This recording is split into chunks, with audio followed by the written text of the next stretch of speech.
I think she said, "He's dead, your brother's dead," and I was like, what? They found him at Lake Matthew. You find a body out there in the middle of nowhere. What's that say? It's either gang-related, it could be murder for hire. There's just a lot of options that we have to look at. Who would do such a horrible thing? Called me and she's like, "Can you meet me at Sharon Park?" Vehicle drives away, and the pursuit ensues.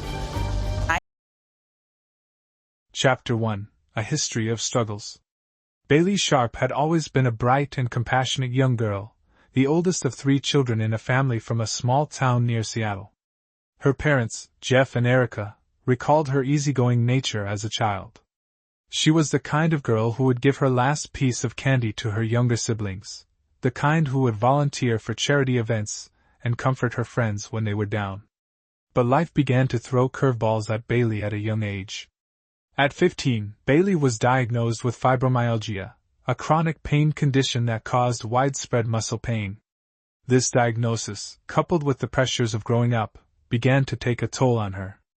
Erica recalled how Bailey had always been a soccer star, her life centered around the sport.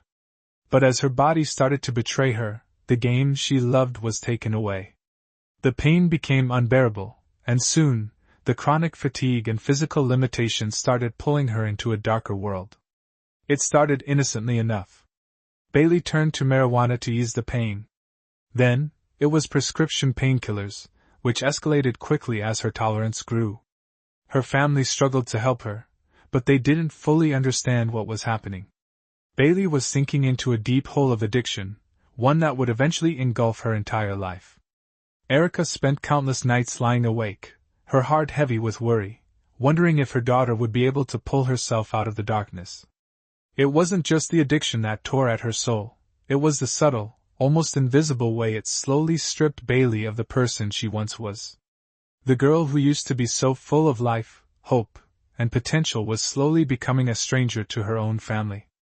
In those days, Jeff, a seasoned detective with the Seattle Police Department, thought he understood addiction. He had encountered it often in his career, especially in the gang units he patrolled, confronting people whose lives had spiraled out of control due to drugs.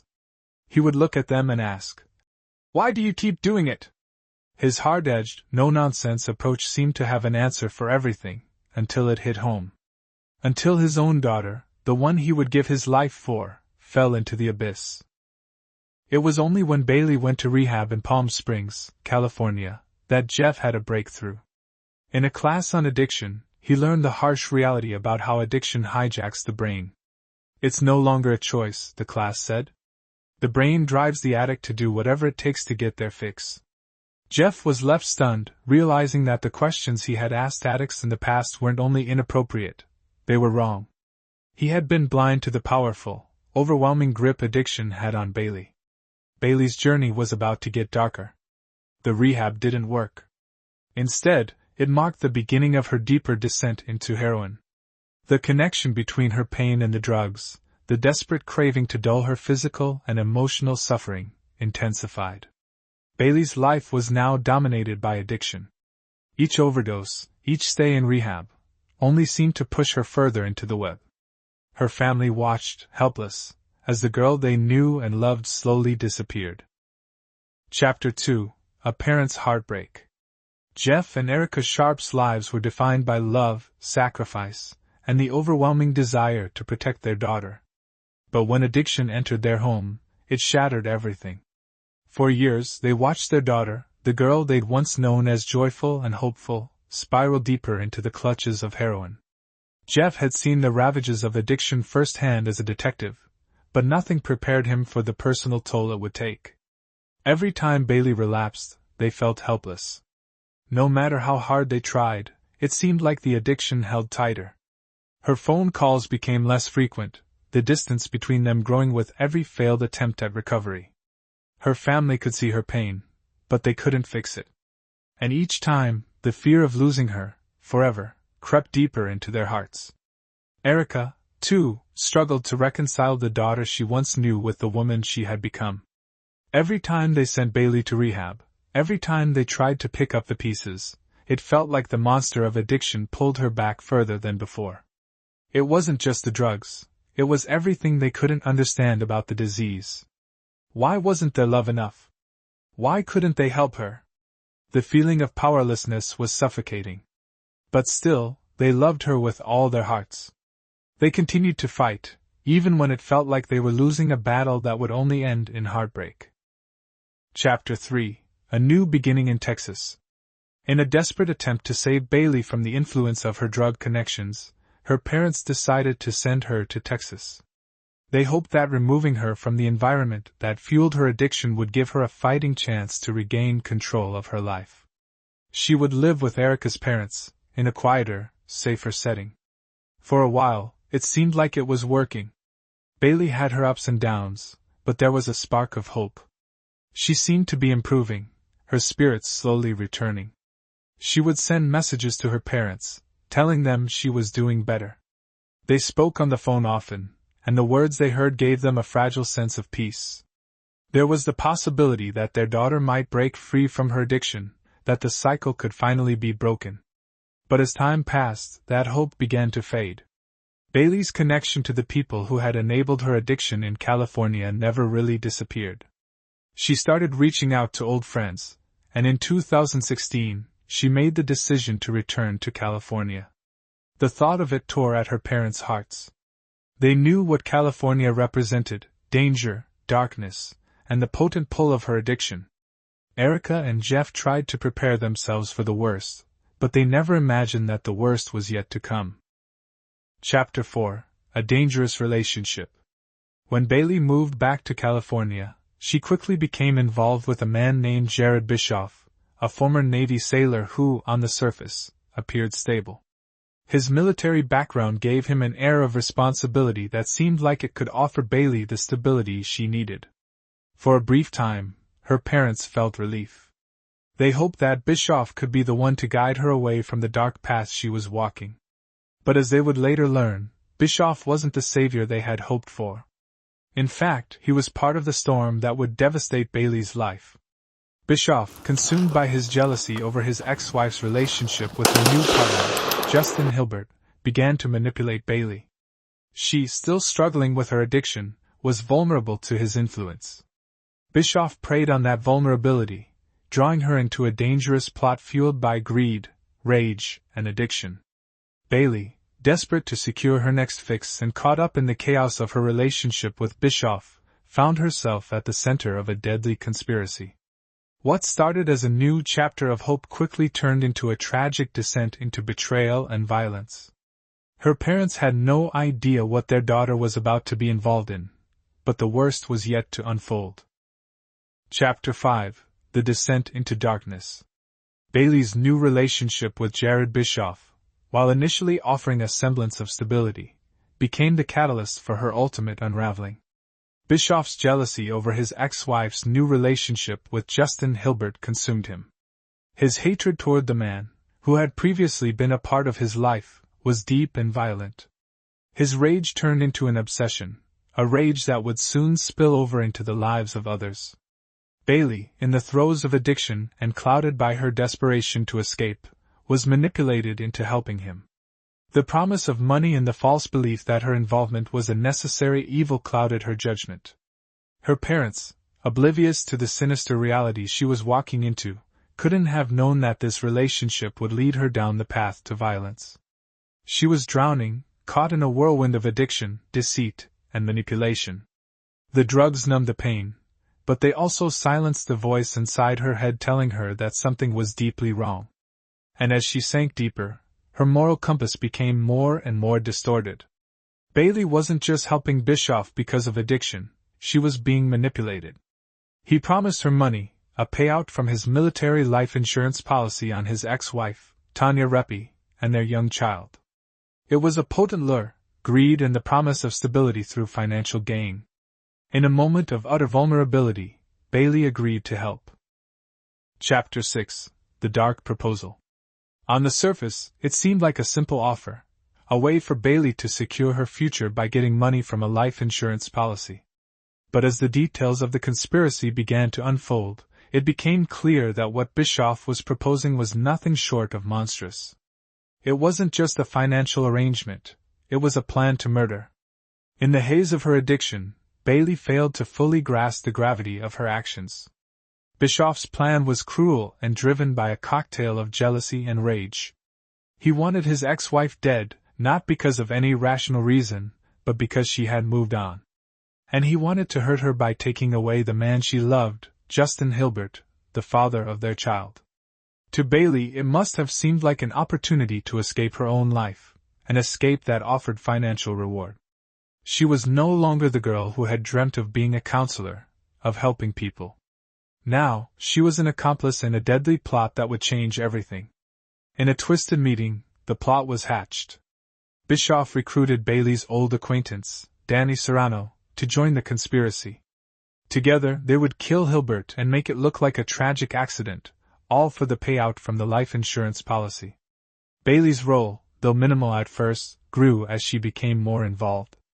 The first step was to reach out to Tanya Reppy, Bischoff's ex-wife, and sow the seeds of distrust between her and Hilbert. Bailey used social media to send her a message, telling her that Hilbert was back to using drugs and cheating. This was the bait, the false narrative that would lead to the tension needed to isolate Hilbert. What happened next, however, would forever seal the fate of everyone involved. Chapter 7: The First Murder. On June 20, 2016, Justin Hilbert left Tanya Reppy's home after an argument. The confrontation was over Bailey's message, accusing him of using drugs and being unfaithful. While it seemed like a simple argument, it was the beginning of the end for Hilbert. Bailey had set the stage, but what followed was nothing short of horrific. That night, Hilbert was kidnapped, tortured, and killed. The exact details of how it unfolded remain chillingly unclear, but it is believed that he was shot in the head with a shotgun, one that belonged to Bischoff. The brutality of the murder was staggering. Investigators later found his body near a reservoir south of Riverside, left like a discarded object. The initial investigation into Hilbert's death was shrouded in confusion. No one suspected Bailey, but her role was revealed in time. She had been part of a conspiracy that she hadn't fully understood, driven by addiction and manipulation. And yet, despite her involvement, she remained in denial, not fully acknowledging the gravity of what had occurred. The cold reality began to sink in when she distanced herself from Bischoff, fearful of the aftermath. She had helped orchestrate a murder, and now the consequences were beginning to creep closer to her. But Bailey wasn't alone. Bischoff and Serrano had both played their parts. The conspiracy was far from over, and Bailey's own life was now in jeopardy. Chapter 8: The Break. As the days passed after Hilbert's murder, Bailey began to experience an overwhelming sense of fear and guilt. She tried to distance herself from Bischoff, fearing that her involvement in the crime would catch up with her. Her addiction, which had initially clouded her judgment, now felt like a weight she could no longer bear. Bailey tried to cut ties with Bischoff, but it was too late.